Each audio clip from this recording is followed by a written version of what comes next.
तो दोस्तों हाजिर है एक नया एक्सप्लेनर। आज हम एक बहुत ही खौफनाक हॉलीवुड हॉरर फिल्म को एक्सप्लेन करेंगे जिसका नाम है टोमेंटो। इसकी कहानी मॉग यानी मुर्दा घर पर बेस्ड है। अब सोचिए, रात का अंधेरा हो और मुर्दा घर में कोई बिल्कुल अकेला हो। ये ख्याल ही अपने आप में एक हॉरर एक्सपीरियंस है ना?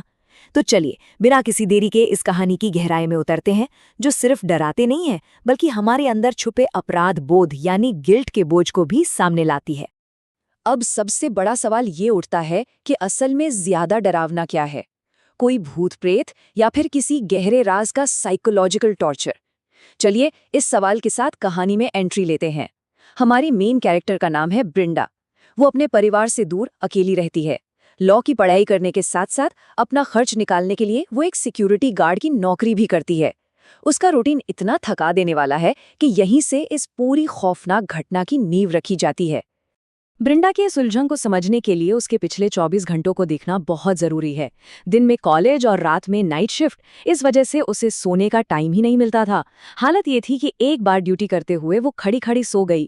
खैर, एक साथी गार्ड ने उसे घर जाकर आराम करने को कहा, लेकिन कार ड्राइव करते वक्त नींद के झोंके ने उसे फिर दबोच लिया और अचानक उसकी गाड़ी से कुछ जोर से टकराया। बाहर निकलकर देखा तो एक आदमी सड़क पर पड़ा था। अब घबराहट और फंसने के डर से मदद के लिए कॉल करने की बजाय वो वहां से भाग निकली। बस एक पल की इस भयानक गलती ने उसके आगे के सफर को पूरी तरह से तय कर दिया। अगली सुबह जब वो सोकर उठी तो कल रात वाली बात उसे अंदर ही अंदर खा रही थी।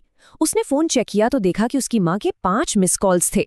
ये 5 मिस कॉल सिर्फ एक नंबर नहीं है, बल्कि ब्रिंडा के अकेलेपन, उसके डर और सच्चाई से दूर भागने की कोशिश को दिखाते हैं। उसने मां को कोई रिप्लाई नहीं किया। वो सब भुलाना चाहती थी, लेकिन तभी उसके बॉस का फोन आता है। पता चलता है कि आज उसकी ड्यूटी एक नई जगह लगी है, एक मुर्दा घर में, और उसे वहां 7:45 बजे पहुंचना है। Section 1 the confinement rules of the Mog.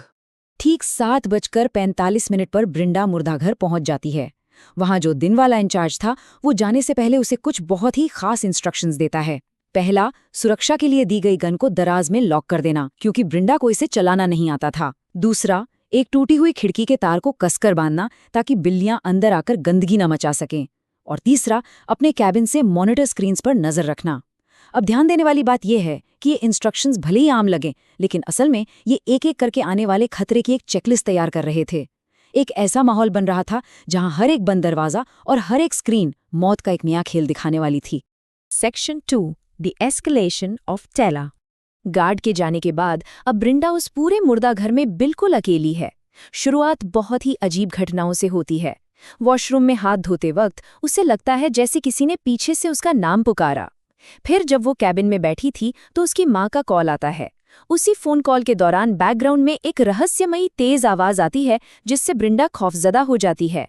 यहाँ तक कि एक नई लाश का हाथ भी बार बार टेबल से नीचे लटकने लगता है।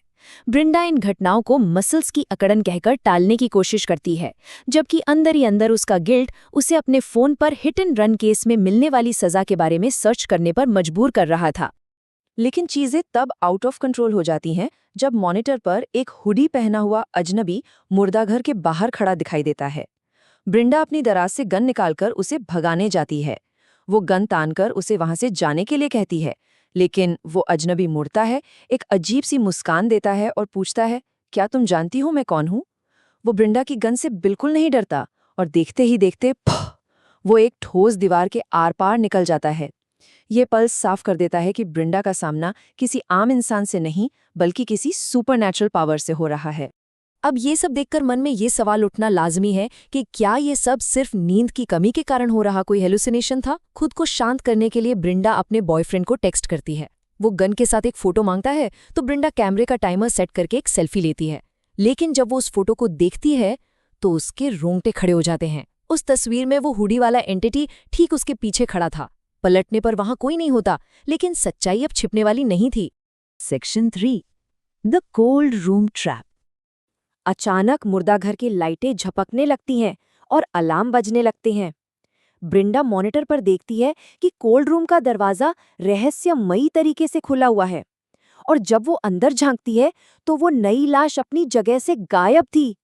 तभी कोल्ड रूम का दरवाजा बंद हो जाता है और वो घुप अंधेरे में फंस जाती है। दहशत में आकर वो 911 पर मदद के लिए कॉल करती है, लेकिन फोन पर किसी ऑपरेटर की नहीं बल्कि उसी हुडी वाले अजनबी की आवाज आती है। खिड़की से बाहर झांकने पर ब्रिंडा देखती है कि वो एंटिटी हाथ में टॉर्च लिए खड़ा है और फोन पर उसी से बात कर रहा है। मतलब जिससे वो मदद मांग रही थी वही उसका सबसे बड़ा दुश्मन था। यहाँ सबसे क्रूशियल पॉइंट ये है कि ये एंटिटी अब सिर्फ डरा नहीं रहा था बल्कि फिजिकली हमला कर रहा था। ब्रिंडा को एक अदृश्य शक्ति फर्श पर घसीटती है और दीवार से दे मारती है, यहाँ तक कि उसका गला घोटकर उसे पूरी तरह से हवा में उठा लिया जाता है। जब उसे बाद में होश आता है तो शीशे में वो अपने गले पर उंगलियों के लाल निशान और सिर पर लगी चोट देखती है। ये निशान इस बात का पक्का सबूत थे कि ये कोई सपना या मतिभ्रम नहीं था बल्कि एक भयानक रियलिटी थी। इसके बाद कहानी में एक जबरदस्त साइकोलॉजिकल ट्विस्ट आता है। ब्रिंडा को लगता है कि सुबह हो गई है। वो किसी तरह मुर्दा घर से बाहर निकल भागती है और सीधे पुलिस स्टेशन जाकर अपने हिट एंड रन वाले जुर्म को कबूल कर लेती है। उसे लगता है कि उसने सही काम करके खुद को बचा लिया है। पुलिस अफसर उसे एक कमरे में जाने को कहता है, लेकिन जैसे ही वो उस कमरे का दरवाजा खोलती है वो वापस उसी कोल्ड रूम में पहुंच जाती है। वो कभी उस मुर्दा घर से बाहर निकली ही नहीं थी। उस शक्ति ने उसे सिर्फ ये क्रूर भ्रम दिखाया था कि वो आजाद हो गई है। सेक्शन 4 द कार्मिक रियलिटी। और यहीं से इस कहानी के सबसे बड़े और दिमाग को झकझोर देने वाले सच से पर्दा उठता है। जब ब्रिंडा कोल्ड रूम में वापस आती है तो वो गायब हुई लाश फिर से अपनी जगह पर लौट आती है। जब ब्रिंडा डरते डरते उस लाश का चेहरा देखती है तो सबसे भयानक रहस्य सामने आता है। ये लाश उसी हुडी वाले आदमी की थी। जी हाँ, यही वो आदमी था जिसे ब्रिंडा ने पिछली रात अपनी कार से टक्कर मारी थी और जिसे सड़क पर तड़पता हुआ छोड़कर वो भाग गई थी। अगर वो रुककर मदद करती तो शायद वो आदमी बच जाता। उस एंटिटी के आखिरी शब्द अब बिल्कुल साफ समझ आ रहे थे। तुम्हें पता है कि तुमने क्या किया है और तुम उससे भाग नहीं सकती। ये कोई इत्तेफाक नहीं था कि ब्रिंडा की ड्यूटी उसी मुर्दा घर में लगी जहां उस आदमी की लाश रखी थी। ये यूनिवर्स का, या यूं कहें कि उस आदमी की आत्मा का तरीका था ब्रिंडा को उसकी गलती का एहसास दिलाने का और उससे बदला लेने का। कहानी बिल्कुल एक फुल सर्कल में आ गई थी। अंत में हम सिक्योरिटी कैमरे की फुटेज देखते हैं। ब्रिंडा कोल्ड रूम से बाहर निकलने की कोशिश कर रही है, लेकिन कोई न दिखने वाली शक्ति उसे खींचकर वापस अंधेरे में ले जाती है और दरवाज़ा हमेशा के लिए बंद हो जाता है। वो उसी लाश के साथ उसी कमरे में हमेशा के लिए कैद हो जाती है। उसका अपराध, जिससे वो दूर भागना चाहती थी, उसने आखिरकार उसे पकड़ ही लिया। और ये बहुत ही शानदार तरीके से दर्शाता है हमारे आज के इस एक्सप्लेनर के मुख्य विषय को, कर्म और अपराध बोध। इसे किस्मत की कैसी विडंबना कहेंगे कि एक मृत शरीर से भागने की कोशिश में ब्रिंडा भागते भागते सीधे लाशों से भरे एक कमरे में जा पहुंची। अपराध बोध एक ऐसा भारी बोझ है जिसे इंसान कहीं भी जाए अपने साथ लेकर चलता है। ये कभी पीछा नहीं छोड़ता और आखिरकार सजा का रूप ले ही लेता है। तो एंड में एक सवाल जो हम सबको सोचने पर मजबूर कर देता है, क्या सच में किसी प्रतिशोधी आत्मा ने ब्रिंडा को खत्म किया, या फिर ये उसके अपने ही गिल्ट का भारी बोझ था जिसने उसकी इस दर्दनाक नियति को जन्म दिया।